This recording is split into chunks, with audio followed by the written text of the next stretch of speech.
Hi, this is Rajesh Sharma. కొండ నాలుకకు మందేస్తే ఉన్న నాలుక ఊడిపోయిందంట. ఎందుకు ఈ సామెత అంటారా? రాష్ట్ర ప్రభుత్వం ప్రతిష్టాత్మకంగా ఒక నిర్ణయం తీసుకుంది.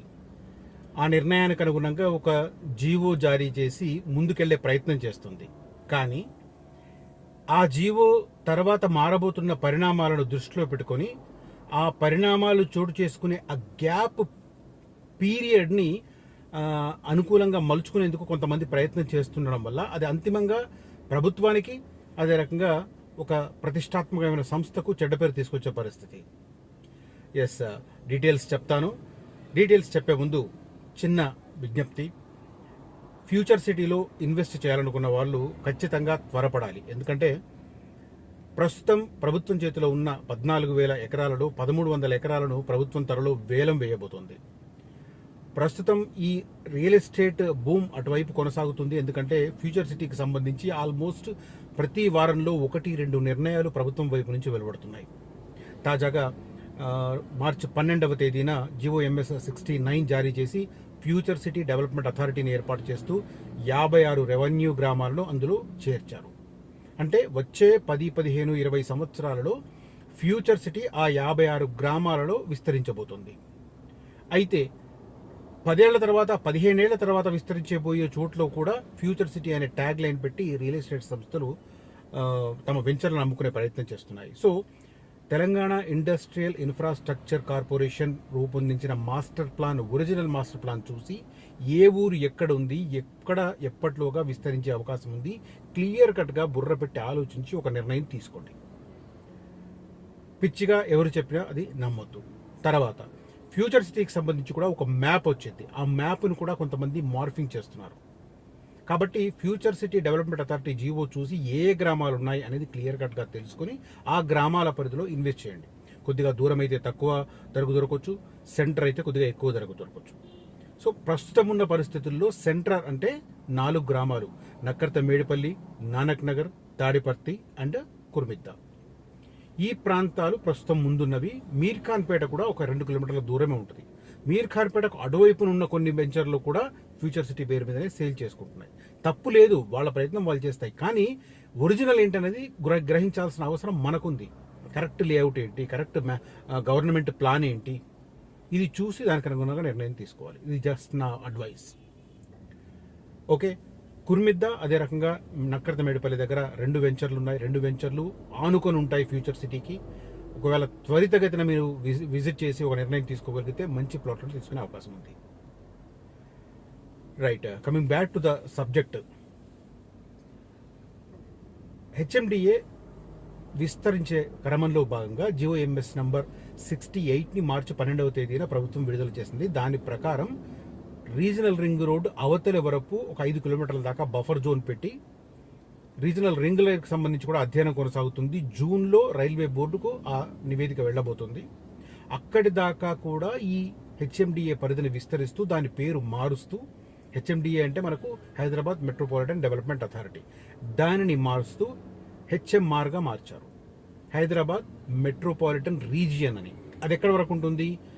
రీజనల్ రింగ్ రోడ్డు బయట 5 కిలోమీటర్ల వరకు బఫర్ జోన్ వరకు ఉంటుంది. దీన్ని మారుస్తూ నిర్ణయం తీసుకున్న తర్వాత ఇప్పుడు కసరత్తు ఏంటి? HMDA పరిధి పెరుగుతుంది. దానికి అనుగుణంగా HMDAకి సంబంధించిన స్టాఫ్ను పెంచాలి. తర్వాత జోన్ల నంబర్ పెంచుతుంది. మొన్న ఒక వీడియో చేశాను. ప్రస్తుతం 6 జోన్లు ఉన్నాయి. 6 జోన్లను కాస్త 10 జోన్లు చేయబోతున్నారు.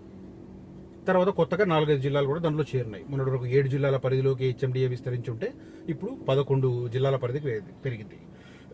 ఈవెన్ సుదూరంలో ఉన్న నాగర్ కర్నూలులో కొంత పార్ట్ కూడా చేరింది HMR పరిధిలోకి. తర్వాత గ్రామాల సంఖ్య చూస్తే కూడా గణనీయంగా పెరిగింది. ఇక ఓవరాల్గా చదరపు విస్తీర్ణం చూస్తే, వైశాల్యం చూస్తే, చదరపు కిలోమీటర్ల పరంగా చూస్తే HMDA పరిధి 7,257 కిలోమీటర్లుంటే, చదరపు కిలోమీటర్లుంటే, ప్రస్తుతం HMR పరిధి 10,572 కిలోమీటర్ల పరిధికి పెరగబోతోంది HMR. సో ఇదంతా బాగానే ఉంది. సో గతంలో HMDAగా ఉండి ఆ తర్వాత విస్తరిస్తున్న ఆ క్రమంలో, HMR రీజియన్ విస్తరిస్తున్న క్రమంలో మధ్యలో చాలా చోట్ల DTCP వెంచర్లు ఉన్నాయి, DTCP ఏరియా ఉంది. ఇప్పుడు DTCP లేఅవుట్లకు కానీ, DTCP ఏరియాలో కన్స్ట్రక్షన్ పర్మిషన్కి కానీ నిజానికి అన్ని కన్స్ట్రక్షన్ పర్మిషన్లు డిటీసీపీ ఇవ్వదు, హై రైజ్కి మాత్రమే ఇస్తుంది. అంటే G+5 తర్వాత ఉన్న వాటికి డిటీసీపీ ఇస్తుంది, లేకపోతే లోకల్ మున్సిపల్ అథారిటీ వాళ్ళు ఇచ్చేస్తారు. సో ఇప్పుడు ఏంటి, ఈ షార్ట్ పీరియడ్ ఏదైతే ఉందో, ఈ గ్యాప్ పీరియడ్ ఏదైతే ఉందో, అంటే హెచ్ఎండిఏ హెచ్ఎంఆర్గా రూపాంతరం చెందుతున్న ఈ పరిణామంలో ఆ మధ్యలో ఉన్న ప్లేస్ని కొంతమంది సోమరిపోతు అధికారులు ఆ సాకు పెట్టి, ఇప్పుడు మేము ట్రాన్సిషన్ పీరియడ్లో ఉన్నాం, సో కొత్త వాటికి పర్మిషన్ ఇవ్వం, కొత్త కన్స్ట్రక్షన్ పర్మిషన్, కొత్త లేఅవుట్కి పర్మిషన్, దాంతో ప్రభుత్వానికి మళ్ళీ చెడ్డ పేరు, పత్రికల్లో నెగిటివ్ కథనాలు.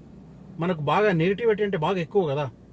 ఏదన్నా నెగిటివ్ వార్త వచ్చిందంటే అది 100 కిలోమీటర్ల వేగంతో విస్తరిస్తుంది. పాజిటివ్ అనుకో అది తాబేల్లాగా ఉంటుంది అనమాట. చెడు వార్త, నెగిటివ్ వార్త కుందేల్లాగా ఫాస్ట్గా వెళ్ళిపోతుంది. మంచి వార్త తాబేల్లాగా స్లోగా స్ప్రెడ్ అవుతుంది. ఇప్పుడు అదే హెచ్ఎండిఏ ఏరియాలో, డిటీసీపీ ఏరియాలో లేఅవుట్లకు మొరాయిస్తున్న అధికార యంత్రాంగం.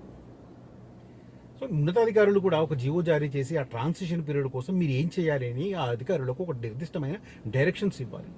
డైరెక్షన్స్ ఇవ్వకపోతే దాన్ని ఆసరాగా తీసుకొని, దాన్ని ఒక సాకుగా తీసుకొని కింది స్థాయిలో ఉన్న అధికార యంత్రాంగం యథేచ్ఛగా ప్రవర్తిస్తూ ఉంటారు. అది అంతిమంగా నెగిటివ్ వార్తలకు దారితీస్తుంది. ఇప్పుడు జరుగుతున్నది అదే. ఇవాళ దీనికి సంబంధించిన కథనం చూసిన తర్వాత, డీటెయిల్లోకి వెళ్ళి స్టడీ చేసి ఒకరిద్దరితో మాట్లాడిన తర్వాత నాకు అనిపించింది, ప్రభుత్వ సంకల్పం మంచిదే అయినా దాన్ని ఇంప్లిమెంట్ చేసే అధికారుల్లో ఉన్న ఓ అలసత్వం అనేది అంతిమంగా రివర్స్ అయి కూర్చుంటుంది. ఇప్పుడు సరిగ్గా ఈ హెచ్ఎండిఏ కాస్త హెచ్ఎంఆర్గా రూపాంతరం చెందుతున్న పరిణామంలో ఆ గ్యాప్ పీరియడ్ని ఆసరాగా తీసుకుంటడం వల్ల కొన్ని డిటీసీపీ ఏరియాలలో ఇబ్బందులు ఎదురవుతున్నాయి. ఎందుకంటే డీసీపీ వాళ్ళు చెప్పేస్తున్నారు ఇది హెచ్ఎంఆర్లోకి వెళ్ళిపోయింది, మేము ఇప్పుడు డిటీసీపీ పరిధిలో ఇవ్వం. నిజానికి ఇవ్వచ్చు, ఎందుకంటే విధి విధానాలు ఇంకా పూర్తి కాలేదు. HMR 2050 master plan, Hyderabad metropolitan region master plan November 2025 నాటికి ప్రిపేర్ అవుతుంది. అంటే వచ్చే 25 సంవత్సరాల కాలంలో ఈ రీజనల్ రింగ్ రోడ్ అవతల వరకు 5 కిలోమీటర్ల వరకు బఫర్ జోన్తో కలిపి ఆ హెచ్ఎంఆర్ని, ఆ రీజియన్ని ఎలా జోన్లుగా డివైడ్ చేయాలి, ఎక్కడెక్కడ ఏం రావాలి, ఎక్కడెక్కడ గ్రోత్ కారిడార్లు రావాలి, ఎక్కడెక్కడ R1 R2 జోన్లు చేయాలి, ఎక్కడ కన్జర్వేటివ్ ఏరియాని పెట్టాలి, ఎక్కడ ఎలాంటి నిర్ణయాలు జరగాలి, ఇదంతా కసరత్తు. ఆ మాస్టర్ ప్లాన్ అనేది ఇప్పుడు కసరత్తు మొదలయ్యింది. మొన్ననే దానికి స్టాఫ్ను కూడా కొంత పెంచారు కాబట్టి ఆ క్రమంగా అవి కొనసాగుతున్నాయి. దీనికి టైం ఎప్పుడు దొరుకుతుంది, నవంబర్ 2025 దాకా పడుతుంది. ఈలోగానే ఇలాంటి నెగటివిటీ స్ప్రెడ్ అయ్యే పరిస్థితి. సో దీనికి ప్రభుత్వం క్లారిఫై చేయాల్సిన అవసరం అయితే ఖచ్చితంగా కనిపిస్తుంది. రైట్, ఇది ఈ వీడియోలో నేను చెప్పదలుచుకున్న కంటెంట్. ఈ కంటెంట్, నా విశ్లేషణ, నా కామెంట్స్ నచ్చితే ఈ వీడియోని లైక్ చేయండి. నలుగురితో ఈ వీడియోని పంచుకోవడం ద్వారా రాజేష్ శర్మను ఎంకరేజ్ చేయమని చెప్పి అందరినీ కోరుకుంటున్నాను. ఇక చివరిలో ఒక మాట, ఫ్యూచర్ సిటీ నేను చెబుతున్న దాని ప్రకారం ప్రస్తుతం 14,000 ఎకరాలు ప్రభుత్వం దగ్గర ఉంది. ఇది ఫస్ట్ ఫేజ్ కింద వచ్చే 5 ఏళ్లలో డెవలప్ అవుతుంది. ఆ తర్వాత ఒక 5 కిలోమీటర్ల నుంచి 10 కిలోమీటర్ల వరకు స్లోగా విస్తరిస్తుంది. ఓవరాల్గా 15 సంవత్సరాలు పడుతుంది పూర్తి స్థాయిలో చివరాఖరి గ్రామాల వరకు ఫ్యూచర్ సిటీ విస్తరించాలంటే. ఇది దృష్టిలో పెట్టుకుని నిర్ణయాలు తీసుకోండి. ఏ ప్లేస్లో ఏమొస్తుంది అనేది కొంత అవగాహన పెంచుకునే ప్రయత్నం చేయండి. ఈ ఏరియాలో ఎవరైనా ఇన్వెస్ట్ చేయదలుచుకుంటే, అటు కడతాల వైపు కానీ, ఇటు యాచారం వైపు కానీ, సాగర్ రోడ్లో కానీ, ఇటు శ్రీశైలం రోడ్లో కానీ ఎవరైనా ఇన్వెస్ట్ చేయదలుచుకుంటే నా దగ్గర మంచి ఆప్షన్స్ ఉన్నాయి. కొంతమంది ఎకరాలలో కొనాలని చెప్పి చాలామంది భావిస్తున్నారు. ఈ మధ్య ప్రాంతంలో ఎకరాలు వద్దనే నేను సజెస్ట్ చేస్తాను. దానికి సంబంధించి కారణాలు వేరే ఉన్నాయి. ఎవరైనా నన్ను కాంటాక్ట్ చేస్తే నేను చెప్తాను. కానీ బల్క్లో తీసుకునే వాళ్ళనుకున్నవారు మాత్రం నందివనపర్తి దగ్గర ఒక మంచి వెంచర్ ఉంది. మీరు పావు ఎకరం అదే రకంగా హాఫ్ ఎకరంలో కూడా మీరు ఇన్వెస్ట్ చేయొచ్చు. అది డెవలప్ అయిన తర్వాత మీకు డ్యూ షేర్ ఎన్ని గజాలు వస్తుందో అన్ని గజాలు మీకు ఇస్తారు. ప్రస్తుతం దాన్ని ఎకరాలలో మీకు రిజిస్ట్రేషన్ చేసిస్తారు. మంచి గ్యారంటీ ఉన్న సంస్థ. ఇంకా ఇలాంటివి కూడా కొన్ని నా చేతిలో ఉన్నాయి. ఇంట్రెస్ట్ ఉన్న వాళ్ళు నన్ను కాంటాక్ట్ చేయమని కోరుతున్నారు. కడతాల వైపు కూడా మంచి ఆఫర్స్ ఉన్నాయి నా దగ్గర. Thank you for watching this video. Signing off, Rajesh Sharma.